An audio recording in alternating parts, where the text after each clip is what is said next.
Mr President, my question without notice is to the Minister for the Environment. Minister, Forestry Corp in the Land and Environment Court in 2023 conceded that New South Wales EPA can do what it does in altering and amending the CFIOA through Section 69P of the Forestry Act. If New South Wales EPA is complying with Section 69P 3 and 4 of the Forestry Act 2012 in this regard, then it must also comply with Part 2 of the Protection of the Environment Act 1997 for constructing PEPs, including it being instigated by ministerial direction and 28-day consultation. Minister, why hasn't the EPA been complying with the legislated procedures contained within Part 2 of the Protection of the Environment Act when establishing protocols for the CFIOA? The Leader of the Government. I thank the honourable member for his question. He is asking for a legal opinion in relation to the actions of the EPA and Forestry Corp and the way in which the CIFOA works. The point that first up I will say I'm happy to provide additional information to the House in relation to the matters contained in the question, but the point that I would make here is you are asking me for a legal opinion for which I am not qualified to give, but I am able to seek the advice of others. The point here in relation to forestry, and we've talked about this in this House a lot, is that we have a regulated state forest, series of state forests across the state. There are rules that are attached to the way in which harvesting is undertaken. There is a lot of disagreement, as we know in this House, about the way in which that occurs or the way that shouldn't occur. But I would just basically make the point that everyone is expected to follow the rules and that the EPA does not take action unless it believes that there has been a breach and they're thoroughly investigated.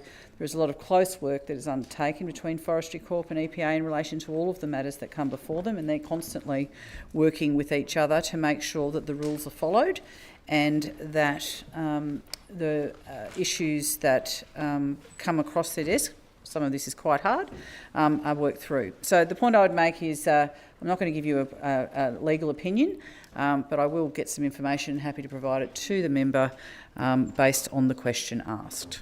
Thank you, Mr Deputy President. I just rise to take note of the answer given to my question by the Environment Minister, and I note that it was a fairly technical legal question and difficult to answer when you don't have the clauses or the acts in front of you to reference. So to help the Minister in her response back to me, I draw her attention to Part 11 or Section 11 of the Protection of the Environment Operations Act 1997, where it talks about the creation or contents of protection of environment policies.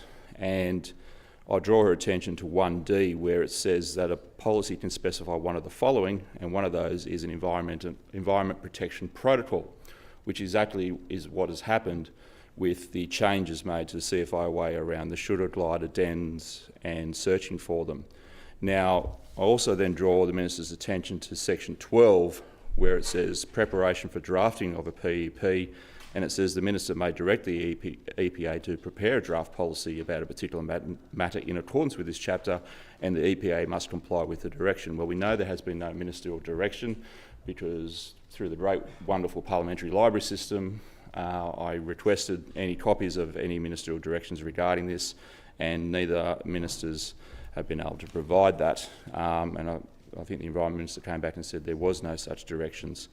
I also refer the Minister to Section 13, where it says general considerations in drafting a PEP, and it says that the PEP or the EPA must take into consideration the environmental, economic and social impact of the policy and various other matters. We know that hasn't happened because there's been no consultation, there's been no impact study or impact statement produced regarding this change of policy, or none that the public can see. There is supposed to be public consultation on the creation of these protection of environment policies. We know that hasn't happened because the industry hasn't been consulted and had to respond to the changes quite quickly and are struggling to do so. So my concern is, at the moment, presently, 95% of our forest contractors are actually on voluntary stand down, which means they're only getting paid to pay the bills. paid their workers. So our contractors aren't making any money. They're struggling. Mills are struggling for wood. They are on a precipice at the moment in terms of whether they survive or not. And it seemingly they're on this precipice because the EPA haven't followed a proper process in actually consulting with the community on changing this protocol.